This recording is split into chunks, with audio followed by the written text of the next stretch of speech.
Hey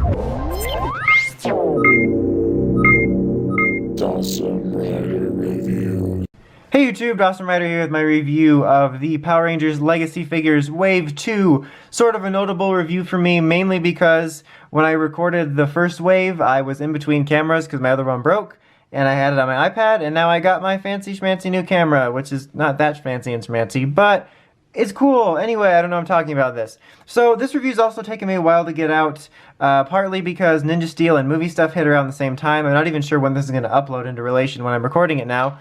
But also, I was pretty indecisive about whether to pick this whole wave up. I not in general, but I mean right away.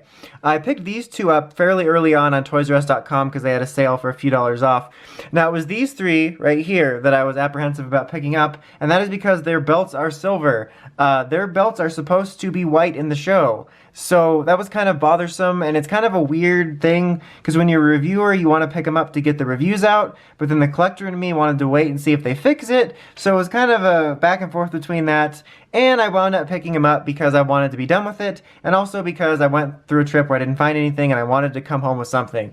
Anyway, that's like a minute of nonsense about my life. But let's get into it. First, we'll go over the accessories. Red and yellow for In Space only come with one accessory other than the holster for it, which is their little sidearm. They do not have their individual weapons, just like the others, but it's very nicely detailed, like Figuarts level detailed, which is really nice. And then, where is it? I just lost it. Oh, there we go. The MMPRs also do not come with their individual weapon. Their sidearm all folded up. Yeah, that's a thing. I'll just talk about it for a second. It didn't bother me too much in the last wave, the lack of individual weapons, mainly because like Green had his and more because he got an extra weapon. Red MMPR was the only one that really bothered me because the Ninja Storm Rangers have like these full-on swords, and that's mainly what I liked him with anyway. But this one, it definitely kind of is more bothersome. I mean, they don't even have, it would have been even nice to have the dagger version or the blaster version of the MMPR sidearm that was out and actually gave you something to do than be folded up. These two isn't as much of a big deal, but yeah, I kind of wish they would have just swapped it. I think what I would do, especially for MMPR, is just make this an entire molded piece of the holster and the sidearm, and then just give them their individual weapon. And the reason for it is because of these Megazord build pieces. Black and pink each come with a Megazord arm, and blue comes with a Megazord leg, which is his, which is obvious, and yellows will come with hers. And they have articulated pieces, and I had actually wanted to put it mostly together to show you, but these joints are the actual worst. They are the Supercharged / MMPR Season 1 of joints. It's really difficult to get them in, maybe for me in particular, but it was putting me in a bad mood. I didn't want to be in a bad mood, so I need to do it on a day where I'm already in kind of a bad mood, just so the day's not ruined. But so yeah, you can complete all but a yellow leg. In Space, it comes with the main body for the Astro Megazord, which is very cool. It's actually really nice looking. I believe red comes with that one. And then yellow gets a Astro Megaship, Astro Megazord leg. So cool. I'll talk more about the distribution here in a minute. I was going to go into that. But also of note, I've been experimenting with different ways of shooting figure reviews.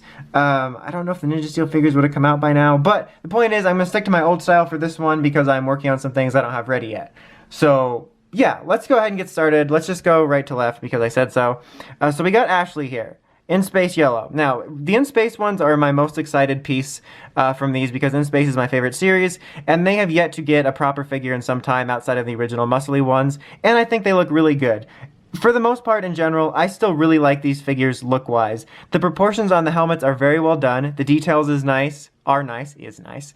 They do a really good job of giving it that nice helmet sheen. I think the mold for the girls is really well done. They give them a little bit of those abs, but they obviously don't have the muscly problem. Well proportioned, which sounds really weird, but well detailed and stuff like that. And I think just overall proportion-wise and mold-wise, they did a good job for her. The articulation, I'm just going to go over the articulation for one male and one female because it's going to be the same across the board. But you get very nice range of articulation, in and out movement there, swiveling, you got a single elbow joint, ball joint on the wrist. That is one minor complaint about having these figures in general, which I think I failed to mention in the last couple reviews, but as you can see the ball joints really well. I wish they would fix that. The legs are well articulated. You get a solid range of motion and swiveling, but They are hindered by the skirt pieces, which if you maneuver them a little bit will become a little bit more loose over time, but you're definitely a bit more hindered than one of the guys. Single knee joint there, a little joint here on her foot. You get waist and chest articulation, you know how it is, and then head and neck articulation. So very well articulated, and I think they did a good job on her mold. Let's just get good old Ashley to stand there for a second. Now she's doing a very sassy pose right now. I didn't even mean for that to happen. Okay, now, oh, I thought I was gonna knock her over. I was waiting for it. Okay, so now we have Andros, who I don't need to go over, well actually I go over his articulation. Let's do it. The articulation, let's get it out of the way. It's like the figure arts. It's basically the same as hers, except on a guy mold. You do have a little bit difference there. But yeah, the same range of motion on his legs, except he can actually access it. Joint there. Joint there. Camera spazzed out for a second, sorry. And then here, she actually has a different joint than her.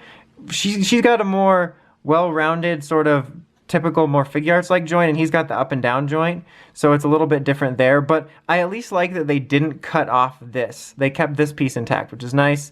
But yeah, the same articulation. You just saw me going over it. I didn't need to like mention all of it again. But yeah, detail wise, I think he's good. They got the colors well. I don't even know what I'm talking about in this review. Good proportion on the head. Again, really great shine on the helmet. I think especially right now it's looking really good. My only problem with this figure is there's something about the proportion of his shoulders, the way the joints are to the chest, that looks a little odd, that I don't find to be as present on the MMPR figures. I think it's because of the design of the in-space suits, and because she's a different body type, it doesn't affect so much with her. And this, I wouldn't say is a huge deal breaker, but it's definitely a little bit noticeable. Maybe it's just me, but there's just something slightly off about his mold. That I think it's because of the way the suits are, maybe. I'm not entirely sure. Like I said, it could just be me, but that's like really the only thing of note bothersome.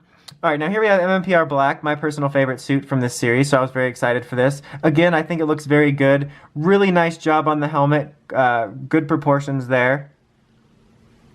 Nice details, nice shine. Obviously, these suits are very basic. There's not a lot of detail to do or mess up. You literally just have to have white and another color. The Morpher is nicely detailed there. But as you can see, it's silver. And let me talk about that for just a second before I take a detailed look at blue and pink. It's kind of a weird, one of those weird subjects where I have an argument in my head. On one hand, at the baseline, it is bothersome. That's not the way it's supposed to be. It's a mistake. It shouldn't have happened. But on the other hand, I have so many MMPR figures. Back from the originals to now, you have like the MMPR, excuse me, sorry about that. The MMPR 2010 figures, you have the figure arts, you have the recent Legacy 5-inch figures, you have the Action Hero MMPR Red. I have almost a dozen different MMPR figures, half of which come from recent years. So that's part of the reason I decided to pick it up also, and besides just wanting to get it done, is that I have so many of them that have the proper belts, it doesn't really matter at this point. Like with these, I only have one other set of figures, 2 for him, but with these I have a bazillion, to be scientific and mathematical about it. But it's also bothersome specifically though, in this line, because they already made red with the proper colored belt. It was white. So I don't know where the mess up was there. So personally, I'm kind of over it. If they fix them, I might just pick up black because he's my favorite suit, but I'm not going to bother with the others since, again, I have so many different figures. But my personal preferences aside, it shouldn't have happened because of the way it looks and the fact that they've already done an MMPR red figure that was normal. Like if his had been silver too and this was just always a thing, but they already did it. How did it happen? Okay, I'm over it. Got Schmitty all cranked up. Okay, so now let's take a look at Billy. Billy, again, looking pretty good. That sounded weird. We were ready to start it. But a really nice job on the helmet sculpt. I think it's one of the closest I've seen to correct proportions for his. I feel like his is, for whatever reason, a more difficult one to get the exact right show-looking proportions. It still might look a smidge skinny in areas, but they still did a good job on it. But yeah. The same thing goes for pinks here. Like, there've definitely been some ones over the years, specifically like figure arts, that have gotten the proportions right. Please hold for focus. There we go. But they did a really good job on it. I think that they got the proportions of it pretty well done. The color seems a little dark. I guess it depends on what footage you're looking at, but other than that, they did a good job on her. There's her belt details.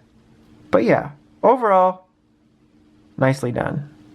Like good proportions on the helmet and stuff like that. Okay, so overall, I want to just say I still really do like these legacy figures. I like them quite a bit. Just looking at them here in the viewfinder on the camera, they're good-looking figures, and I'm really happy with them, and I hope would continue. There definitely still is some problems with it, but it mainly comes from outside of the belts, which I already just ranted about. It mainly just comes from distribution stuff for me. Like, I wish there was a better balance between accessories and the Megazord pieces, or maybe just make the Megazords a full-on separate figure. I don't know. But there's that issue. But I also, which isn't necessarily about a review of these items specifically as individuals, but a review of how they're releasing. I'm not a fan of how they're releasing them. As you can see, we have 5 here. We had 5 in the last one. The only team we have complete at this moment is Ninja Storm's Core 3, and that's not even a complete team. We just have it sort of complete because of the Megazord. If they're going to do waves of 5, why not just release a whole team at once? Like, it's kind of nice to get multiple teams in a wave, but it would make it so much easier. Release all 5 MMPRs, all 5 Ninja Storms with Thunder Rangers, all 5 in space, make a figure, and then in between do a 6th Ranger wave that has 5 6th Rangers. It's really bothersome because we have the second wave now, and I still can't complete the MMPR Megazord. I'm missing a leg, we're starting a second one, there's no Thunder Rangers in sight, and the fandom is shrieking Psycho Rangers at them, so we might not ever get them.